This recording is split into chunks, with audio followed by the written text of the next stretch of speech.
전격 인터뷰, 이번엔 더불어민주당 원내수석 부대표 박성준 의원 만나보겠습니다. 의원님 어서 오세요. 네, 안녕하세요. 네. 예상하셨던 대로 헌법재판관 8명 전원일치로 윤석열 전 대통령이 파면됐습니다. 당내 네. 분위기는 좀 어떤가요? 차분한 분위기고요. 일단은 윤석열 대통령이 내란 비상계엄에 의해서 파면이 됐지만 역사적으로 볼 때는 대한민국의 비극 아니겠습니까? 그 비극적인 모습을 보고 이제 다시 한번 이제 대한민국을 바로 세울 수 있는 그런 계기를 마련해야 된다라고 하는 부분에 대해서 또 엄중하고 차분한 분위기라고 볼 수 있죠. 예. 이 탄핵소추 사유 모두 인정이 됐는데 네네.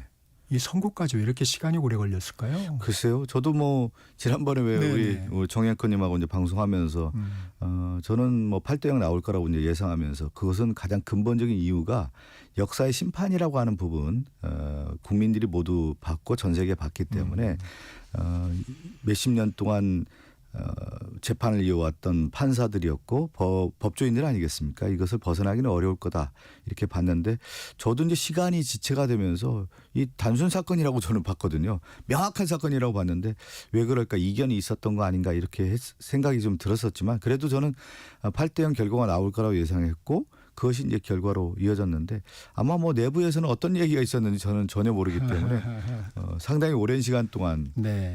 판결이 이루어지면서 국민들도 그렇고 많은 분들이 지쳤었죠. 예.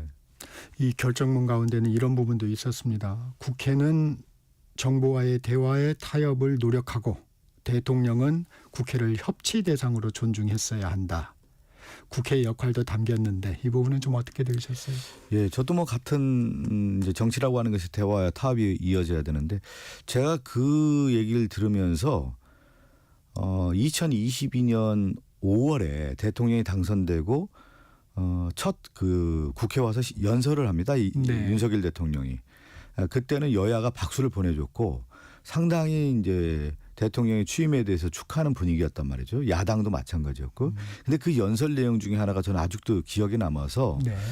그 윤석열 대통령이 2022년 대통령 당선되고 5월에 국회에 와서 연설할 때 어떤 얘기를 하냐면 영국 얘기를 하거든요. 2차 세계대전 당시에 국가의 위기 상황에서 여야가 협치를 했다. 전시연합내각으로서 처칠은 보수당이었고 노동당의 애틀리와 함께 전시연합내각을 구성해서 위기를 극복했다. 그런 정신으로 앞으로 대한민국의 위기를 극복하겠다. 이런 연설을 했단 말이에요. 저도 상당히 인상적이었고 윤석열 대통령의 기존의 정치 문법이 아니라 새로운 대한민국을 위해서 여야 협치를 이끌고 새로운 정치 모델을 만들어가겠구나라고 하는 기대를 갖고 그 당시 또 많은 의원들이 박수도 보내주고 그랬단 말이죠. 근데 그 이후에 보면은 이러한 생각이 아니라 야당은 완전히 정적으로 생각했고 야당과의 우리가 그런 얘기 많이 하죠. 미국의 대통령이 예를 들어 예산안과 관련된 법안과 관련해서 야당 대표에게도 전화하고 또 식사도 하고 그렇지 않았습니까? 그렇죠. 근데 그런 과정이 전혀 없었어요. 그러다 보니까 정치의 전선이 너무나 극한의 대립으로 갔다라고 하는 부분이 있었던 것이죠. 그것이 오늘날의 윤석열 대통령이 초기에 대통령이 당선되고 국회에 와서 연설했던 전시연합내각에서의 처칠과 애틀리 여야의 그러한 정치 구도를 가졌다고 하면은 이런 비극까지 안 왔을 것 같다는 생각이 좀 들었는데 그렇지 않았던 부분이 가장 결정적으로 내란으로 이어졌고 비상계엄을 선포하면서 비극으로 이어졌던 거 아닌가 싶습니다. 이 반응들도 좀 살펴보겠습니다. 윤 전 대통령은 선거일이죠. 국민의힘 네. 지도부한테는 대선 준비를 잘해서 꼭 승리하기를 바란다고 했고 어제는 그 지지층한테 늘 여러분 곁을 지키겠다. 이렇게 메시지를 냈는데 이는 어떻게 보셨습니까? 그 윤석열 대통령이 저는 12월 3일 날 내란밤 하고요. 아마 12월 7일인가 자신의 정치적 책임, 법적 책임을 다 지겠다고 하면서 당에게 맡기겠다고 했었어요. 근데 그 이후에 어떻게 됐습니까? 또 거짓말을 하면서 극단적인 자신들의 지지층에게 손을 내밀고 자기를 구해달라고 하는 그런 몸짓과 손짓을 다 한 거 아니겠어요? 정치적 수사를 하고. 그게 어떤 모습이었습니까? 거기서부터 또 대한민국의 비극이 또 이루어졌던 거 아니겠어요? 그렇게 장시간 이루어졌던 거 아니겠어요? 그러면서 국민의힘은 윤석열 대통령의 비상계엄 이 내란에 대한 것을 없었던 것 그냥 덮으면서 자신들의 지지층과 함께 극우와 함께 내란 선동을 오히려 이어갔던 거 아니겠습니까? 그것이 오히려 파면의 결정적 또 계기가 됐던 거고, 그러면 윤석열 대통령은 사과와 더불어서 각성을 하고 낮은 자세로 가야 되는 거 아니겠습니까? 자신의 정치적 책임, 법적 책임을 지겠다라고 하는 모습을 가야 되는 건데 다시 또 극단의 언어를 쓰면서 분열의 정치를 가속화시키는 윤석열의 저 모습을 보고 국민들이 어떻게 또 보겠습니까? 저는 이 시점에서 윤석열의 저러한 행태와 태도에 대해서는 정말 날카로운 비판과 비난이 이어질 거라고 봅니다. 국민의힘을 향해서 1호 당원인 윤 전 대통령을 제명해라 이렇게 요청을 했는데 배경은 뭡니까? 그건 당연해야 한 거 아니겠어요? 정당이라는 게 뭡니까? 민주주의라는 게 뭡니까? 맨날 윤석열 대통령 당시에 자유민주주의를 했단 말이에요. 자유민주주의라는 게 뭐예요? 자유라고 하는 것은 자유권적 기본권, 천부인권, 국민의 기본권을 지키는 거 아니겠어요? 민주주의라고 하는 것은 절차적 정당성을 인정하는 건데 지금 윤석열은 국민의 기본권을 짓밟기 위해서 내란을 했고 영구집권을 모색했던 거 아니에요. 자유주의를 완전히 짓밟은 당사자 아닙니까? 민주주의는 뭡니까? 절차적 민주주의라고 하는 부분에 대해서 인정하지 않았다는 것이 윤석열의 모습이었는데 그것을 어떻게 인정할 수 있겠습니까? 윤석열의 자유민주를 짓밟고 기본적으로 야당을 억압하고 짓밟았던 그 모습 자체가 우리가 바라볼 때는 우리가 생각하는 민주주의를 지키는 수호자의 모습은 아니었다는 거 아니겠어요? 그것이 바로 이번에 탄핵 심판 과정에서의 판결문에 나오고 있지 않습니까?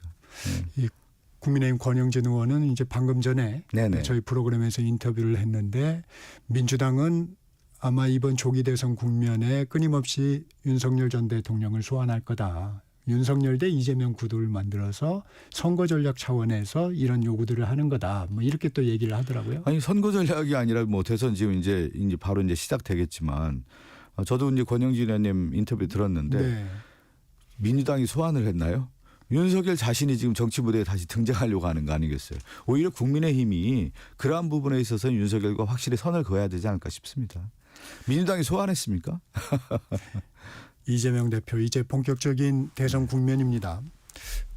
대표직 사퇴는 선거일 공고되고 나서 하시는 건가요? 그거 그렇게 되지 않을까 싶습니다. 지금 이제 한덕수 권한대행이 대선 선고 날짜를 공포를 해야 되지 않겠어요? 그게 아마 내일쯤이라고 예상하고 있는데 네. 그 언제 뭐 내일쯤 선고 공포가 되면 대통령 이제 출마와 관련해서 대표직 사직을 하지 않겠습니까? 이 앞으로 일정이 되게 짧습니다. 60일 네네. 이내에 선거를 마쳐야 되기 때문에. 벌써 이제 57일 되는 거 아닌가요? 그러네요. 이 민주당 선거 일정 좀 어떻습니까? 일단은 저도 뭐 지금 그 관련된 내용은 잘 몰라요. 왜 그러냐면 이제 경선 일정과 이제 본선 일정에 대한 것들이 다 나와야 되는 거 아니겠습니까? 그렇게 하기 위해서는 앞서 말씀드린 것처럼 대선의 선거 일자가 날짜가 나와야 되는 거기 때문에 거기에 맞춰서 경선 일자를 하고 또 대통령 선거의 본선거 한 2일 정도 되지 않습니까? 그 전에 이제 후보를 뽑아야 되기 때문에 그 일정에 맞춰서 한다고 봐야 되겠죠. 네. 되게 대선 기간이 짧기 때문에 경선 기간도 아무래도 최소화될 수밖에 없겠죠. 한 달이 안 될 겁니다. 아마 한 달 정도는 근데 필수적으로 지역을 돌고 또 선거 일정을 소화하기 위해서는 한 달 정도 필요하기 때문에 그러니까 경선 한 달, 본선 한 달 이렇게 보면 되겠죠. 이재명 대표 경선 캠프 통합을 좀 부각시키는 인사들로 꾸려질 거란 얘기가 있습니다. 그렇습니까? 그건 제가 전혀 알지는 못해요. 경선 준비를 이제 또 해야 되는 거기 때문에 이재명 대표의 경선 캠프가 구성이 되면은 구성한 분들을 모습을 보고 그래도 뭐 지금까지 민주당은 많은 의원들이 지금 171명에 달하는 의원들이 있지 않습니까? 다 한 분 한 분 소중한 자원들이기 때문에 어떤 역할을 맡겨도 잘하실 분들이라고 생각하고 있습니다. 그래도 인사의 면면을 보면 그런 부분을 조금 부각시킬 수는 있을 것이다 이렇게 보십니까? 그 일단은 이제 경선도 경선이지만 본선도 그렇고요. 저는 뭐 통합도 통합이지만 누가 더 일을 잘하고 대선 승리를 위해서 잘할 수 있느냐의 부분이 가장 결정적인 인선의 기준이 돼야 될 것 같아요. 그리고 국민의 목소리를 대변하고 그것을 모아서 선거 캠프를 잘 이끌어갈 수 있는 사람이 능력이 가장 우선이 돼야 되지 않을까 싶기 때문에 뭐 능력도 통합도 다 갖추면 좋겠죠. 네. 이 여론조사를 보면 좀 탄핵에 찬성하고 정권 교체 여론이 우세해요. 네네. 그런데도 무당층이 좀 많은 거 보면 반 이재명 정서가 있다는 것도 인정하십니까? 이제 왜 그러냐면 이제 극단의 정치가 된 것이죠. 특히 여야의 진영 간의 대결, 또 세대 간의 대결이라든가 또 하나는 이념 간의 대결, 또 지역 간의 대결 이런 것들이 이제 중증적으로 많이 이루어지면서 그것이 이제 선거가 되면은 뭐냐면 그 인물에 대한 네. 선호도 뭐 비선호도 이렇게 나오고 있지 네네. 않습니까? 그것이 극단적으로 이제 특히 윤석열의 탄핵 국면에 있으면서 이러한 싸움들이 더욱더 치열하게 전개가 됐던 면이 있기 때문에 그것이 좀 실증이 나는 분들은 이제 무당층으로 가는 거고 지금 앵커님 얘기한 것처럼 누군가에 대해서는 그 비선호도가 더 강화될 수 있는 그런 시기가 좀 시간적으로 좀 많이 흘렀다고 볼 수 있는 것이죠.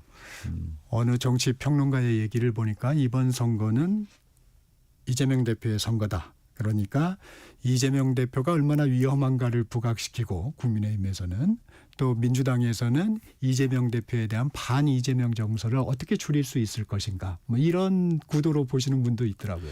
뭐 국민의힘 입장에서는 반 이재명 전선을 구축하는 것은 뭐 당연한 거겠죠. 그런데 한편으로 보면 이재명 대표가 당 대표를 하고 지난 대선 후보를 하고 그 이후에 모든 선거 과정에서 봤을 때 당내 확고한 리더십을 왜 확고하게 뿌리를 내릴 수 있었을까요? 이 정당이라는 게 간단치가 않습니다. 실력이라든가 그 정책이라든가 인물의 어떤 경쟁력이라 이런 것들이 갖춰졌을 때 정당 내에서 뿌리를 내리고 당대표로서 뿌리 내리고 어느 경우에는 오히려 그분이 상당히 인지도가 있고 지지도도 많이 받았지만 당대표를 했을 경우에 그 기간 동안에 오히려 무너지는 경우도 많았고 또 대선 후보가 됐을 경우에 또 무너지는 경우가 많았는데 이재명 당대표 같은 경우는 당대표뿐만 아니라 대선 후보에서도 지지가 더욱더 확고해지지 않았습니까? 그건 뭐냐면 실력과 정책이라든가 경쟁력 면에서 상당히 우위에 있다라고 하는 것을 국민들이 그렇게 인정해줬다 이렇게 봐야 되는 거고요. 또 정당 내에서 당대표가 뿌리 내리기가 만만치가 않아요.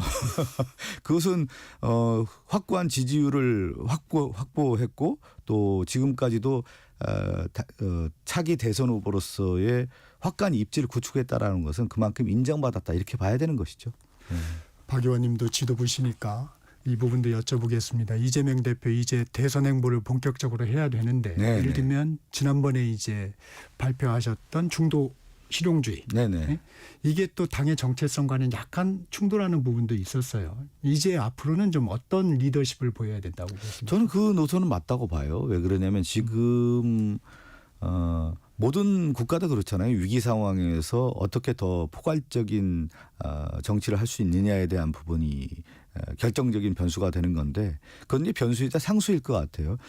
국가가 지금 보면 이제 내란 이후에 또 경제적으로도 상당히 위기 국면에 있기 때문에 회복이라고 하는 측면과 성장이라고 하는 측면을 가야 되는 방향이 있는 거 아니겠습니까? 그럼 회복과 성장이라고 했을 때는 정치적으로 볼 때는 중도 확장이라고 하는 부분이 맞는 것 같고요. 그러면서 경제적으로 성장 정책을 가야 되는 거기 때문에 이재명 대표의 방향성은 잘 맞다. 그리고 지금 전체적으로 보면 국가가 어떻게 가야 되느냐에 대한 부분을 제시를 해야 되는 건데 국민들이 바라볼 때 좀 답답한 부분이 있는 거거든요. 내 삶의 질의 개선 부분뿐만 아니라 이념으로 이렇게 극단화된 것이 아니라 실질적으로 국가 경쟁력을 통해서 국가가 잘 살 수 있는 길을 모색해달라고 하는 것이 저는 제1의 가치이고 국가가 가야 될 일이라고 보기 때문에 그런 면에서는 중도 실용주의가 지금 시점에서는 상당히 맞는 정책이다라고 보는 것이죠. 그런 리더십으로 가셔야 된다. 예. 네, 조국혁신당 야권 통합 오픈 프라이머리 완전 국민 경선제를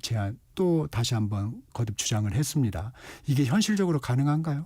저는 현실적으로 가능하지는 않다고 봐요. 근데 조국 혁신당의 어떤 제안이고 정당은 또 정당 나름대로의 후보가 나와야 되는 건데 이제 야권의 단일 후보라고 하는 측면에서 조국 혁신당이 오픈 프라이머리를 좀 제시를 한 것 같은데 지금 시점에 맞는지는 저는 잘 모르겠습니다. 왜 그러냐면 좀 조심스러운 부분이 있기 때문에 조국 혁신당은 조국 혁신당으로서 어떤 경쟁력을 확보하는 거고 민주당은 민주당 나름대로 확보를 하는 건데 그게 과연 시너지가 날 거냐에 대한 부분이 있는 거 아니겠습니까? 근데 그런 측면에서 봤을 때는 후보의 경쟁력으로 봤을 때 그것을 결정적으로 봐야 되는 것이지 지금 이 시점에서 이제 조국 혁신당은 오픈 프라이머를 뭐 제시하는 거에 대해서는 충분히 이해가 되지만 현실성이 있느냐에 대한 부분은 저는 의문표를 던지고 있습니다. 사실 야권 후보 가운데 압도적 지지율을 지금 네네. 구가하고 있으셔서 그런 부분들은 어떻게 보면 받아들일 수도 있는 부분 아닌가요?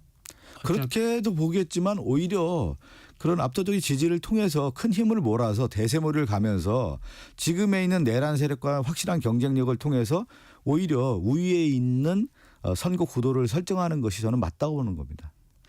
저의 개인적 생각입니다. 이거는. 네. 네. 그러면 지난 대선에서 0.73%포인트 아주 근소한 그렇죠. 차로 이제 패배를 했는데 이재명 대표가 야권 통합 단일 후보에 대한 생각은 좀 어떻습니까? 그렇게 가야 되겠죠. 조국 혁신당도 아마 그런 역사적 소임에 있어서 그런 생각을 갖고 있을 거라고 봅니다. 그런 측면에서 저는 좋은 결과가 나올 거라고 보고 있고요. 다만 절차적인 문제에서 오픈 프라이머리는 현실적으로 불가능하지만 나중에 이제 그런 부분으로는 네. 어떤 식으로 뭐 단일화를 통해서나 갈 수 있다 이렇게 생각하시나요? 단일화보다는 뭐 야권의 단일 후보로 가야만 이번 선거를 치르는 거 아니겠습니까?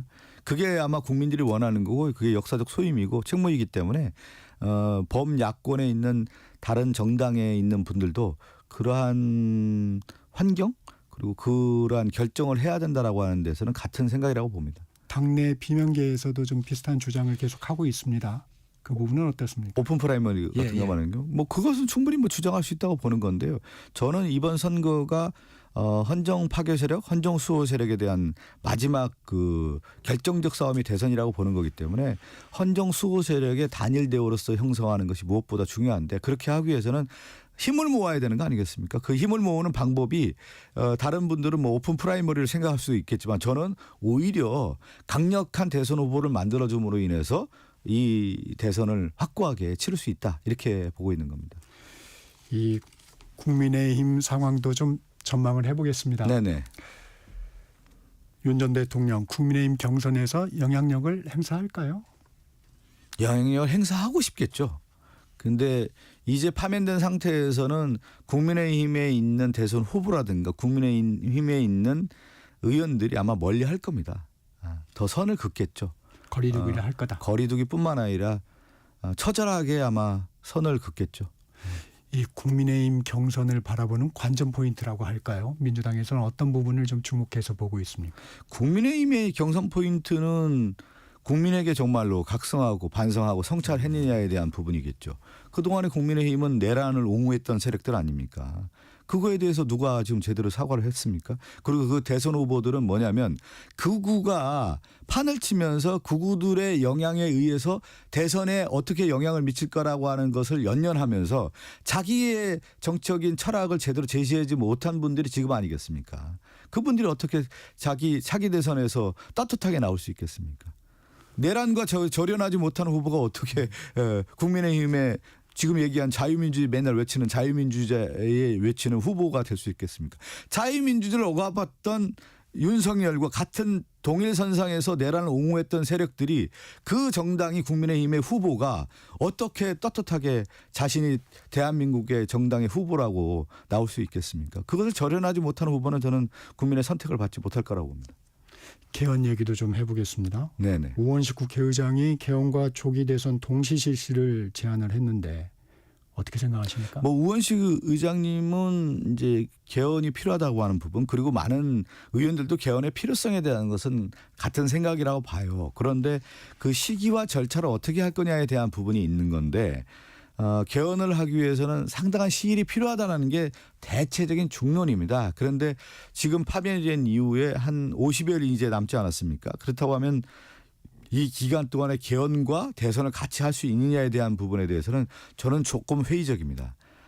충분한 수기와 공론이 이루어지기는 좀 어려운 거 아닌가. 그래서 6월 3일에 같이 동시 투표를 하기는 시기적으로는 어려운 거 아니겠습니까? 이게 우원식 국회의장은 각 당 지도부와도 다 얘기했다고 했는데 지금 민주당 지도부에서 나오는 얘기 보면 지도부에서 공유가 되지는 않은 것 같아요. 이런 부분은 어떻습니까? 저도 뭐 잘 모르는 내용이었어요. 개헌 어제 우원식 의장님의 발표 내용을 보고 이게 어떻게 전개가 된 건지를 전혀 모르는 상태에서 그게 가능할까? 제가 말씀드린 것처럼 6월 3일에 동시 투표는 상당히 어렵지 않겠냐 이렇게 판단했는데 아마 대체적으로 지도부도 그런 생각을 갖고 있지 않겠습니까? 그리고 개헌에 대한 필요성은 공감은 다 같이 갖고 있는 거고요.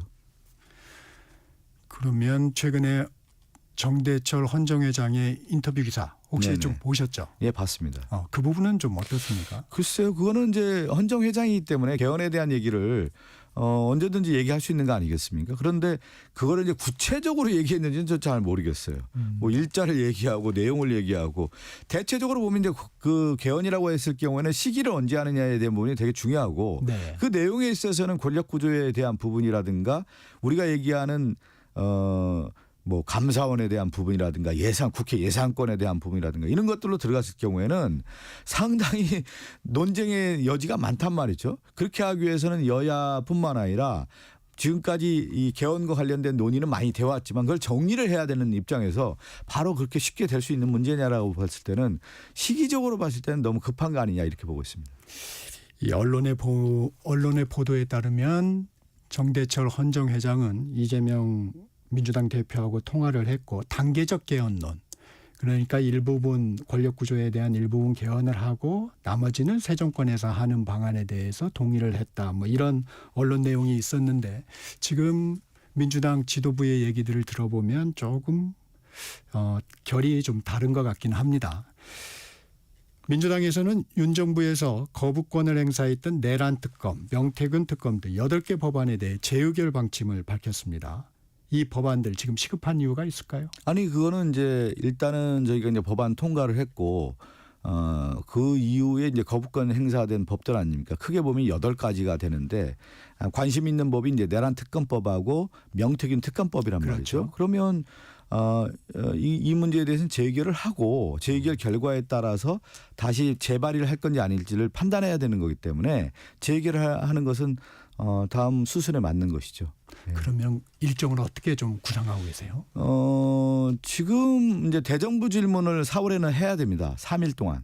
3일 동안 대정부 질문을 해야 되기 때문에 대정부 질문을 하고 그 대정부 기간에 재의결을 할지 말지 아니면 하루 다시 본회의를 잡아서 해야 되는 것인지 그것은 여야 협의를 해야 되는 거고 또 여당이 아니죠 이제 뭐 국민의힘의 입장도 한번 들어봐야 되기 때문에 날짜는 다시 한번 협상을 통해서 조정을 해야 됩니다. 우선순위가 있습니까? 8개 법안 가운데? 보통 8개 법안의 우선순위가 아니라요. 지금까지 그 거부권 행사했던 법이 8개이기 때문에 8개를 다 하는 것이 맞습니다. 저희들 입장에서는 뭐 나눠서 해보고도 싶은데 그렇지는 않고요. 의장께서는 아마 한꺼번에 재의결할 것으로 알고 있습니다. 하게 되면 8개를 같이 올려서 하게 될 거예요. 윤 전 대통령 파면이 영향을 끼칠까요? 그거는 이제 내부에 이제 국민의힘에 있는 의원들이 어떤 생각을 할지 모르겠는데 지금 내란이라고 하는 부분, 비상계엄이 유현유법이라고 하는 부분에 대해서는 비상계엄이 유현유법이라고 하는 것은 헌법재판소의 명확한 판결로 나온 거 아닙니까? 그렇다고 하면은 내란 수사가 앞으로 이제 검찰에서 더욱더 탄력을 받을 텐데 그러면 특검에 대해서 국민들도 다 인정하고 있는 거 아니에요? 특검 필요성에 대해서. 근데 이걸 다시 국민의힘에서 재의결을 통해서 부결시켰다? 아마 여전히 내란 동조 세력이라고 국민들이 볼 겁니다. 그 낙인 효과를 통해서 대선을 어떻게 치르겠습니까? 여전히 국민의힘은 내란의 연장선상에 있구나. 그 세력들이구나라고 하는 부분을 국민들이 그렇게 보고 있는데 어떻게 절연할 수 있겠습니까? 앞서 얘기한 것처럼 국민의힘의 후보들은 절연을 해야만 떳떳한 후보가 될 수 있는데 그 연장선상에서 내란 특검법을 부결을 시켰다? 저는 국민의 질타를 어떻게 견딜 수 있을지 걱정입니다. 최상목 부총리에 대한 탄핵소추안 국회 법사위로 넘겼는데 어떻게 처리되는 겁니까? 그거는 좀 뭐 법사위에서 일단은 넘겨서 법사위 과정을 좀 지켜봐야 되겠고요. 또 지금 일단은 파면 국면에서 최상목 권한대행을 바로 탄핵한다는 거에 대한 부담은 좀 있었던 것 같습니다. 그래서 법사위에서 조사 과정을 좀 거치는 것이 맞다라고 하는 것이 지도부의 판단이었습니다. 신속하게 추진하고 그런 부분은 아니고. 네네. 한덕수 대행 이제 조기 대선을 관리해야 하는데 어떤 부분에 좀 역할을 집중해야 된다고 보십니까? 한덕수 권한대행은 지금이 이제 엄중한 상황 아닙니까? 이제 대통령이 파면된 상황이고 대통령의 권한 대행으로서 역할을 하면 가장 중요한 게 공정한 선거 관리겠죠. 국민들이 바라볼 때 이번 대선이 다시 한번 국민들이 볼 때 공정한 선거가 이어질 수 있도록 한덕수 권한대행의 역할이 거기에 있다 이렇게 봐야 되겠죠. 선거 관리. 예. 대선 국면에서 아무래도 정책 현안들이 추진되기가 쉽지 않을 겁니다. 민주당에서 시급하게 생각하는 정책 현안은 뭐가 있습니까? 추경 아니겠습니까? 지금 볼 때 정부에서도 이제 10조 원에 대한 추경 예산 편성에 대한 얘기가 나왔는데 그 이전부터 사실은 이제 추경 논의는 많이 돼 왔었는데 정부와 여당이 소극적이었단 말이죠. 그런 가운데 내란이 지속되고 대내외적인 위기가 오면서 경제적으로 상당히 침체 국면이었고 중소상공인들이 되게 어려웠고 자영업자들이 굉장히 어려운 상황에서 그렇다고 하면은 추경 편성을 통해서 경제적인 어떤 선순환 구조를 좀 만들기 위한 추경이 상당히 필요하다. 그래서 우리 민주당 같은 경우는 한 35조를 얘기를 했던 건데 네. 거기에 턱없이 부족하기 때문에 그렇다고 하면 추경 편성에 상당히 좀 저희가 심혈을 기울여야 될 것 같습니다. 근데 필요성은 여야 정치권 다 동의하면서도 뭐가 걸림돌입니까 지금? 그거는 이제 그런 것 같아요. 이제 국민의힘 같은 경우는 우리가 민주당이 주장하는 어떤 지역 화폐라든가 뭐 지역 상품권 이런 부분에 있어서의 지역에 실질적으로 도움이 될 수 있는 추경 편성이 필요하다고 하는 부분에 있어서 국민의힘은 이걸 인정하지 있지 않기 때문에 가장 걸림돌이 되고 있는 것이죠. 그 부분이 좀 돼야 된다고 보십니까? 아니면 우선 단계적으로 국민의힘에서는 이 10조부터 하고 단계적으로 하자, 협의하자 이런 부분도 있는 것 같아요. 그거는 뭐 추후에 이제 다시 한번 논의를 해봐야 되는 건데요. 지금 워낙 급한 상황이기 때문에 실질적 효과를 이어줄 수 있던 추경이 필요하다고 보는 것이 민주당 입장인 것이죠. 네.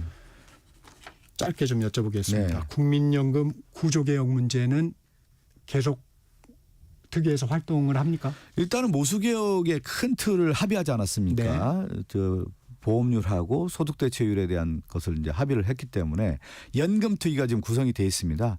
연금특위에서 지금 이제 구조개혁과 관련된 부분을 이제 논의를 하기 때문에 네. 지금 이제 시작이 됐다라고 봐야 되겠죠. 그건 계속 활동하는 계속 거고. 활동하는 거죠. 연금특위에서 이제 구조개혁에 대한 성과물을 만들어내야 되는 것이죠. 네. 지금까지 더불어민주당 원내수석 부대표 박성준 의원이었습니다. 고맙습니다. 네, 감사합니다. 정책시사 2부 여기서 마칩니다. 전하는 말씀 듣고 3부로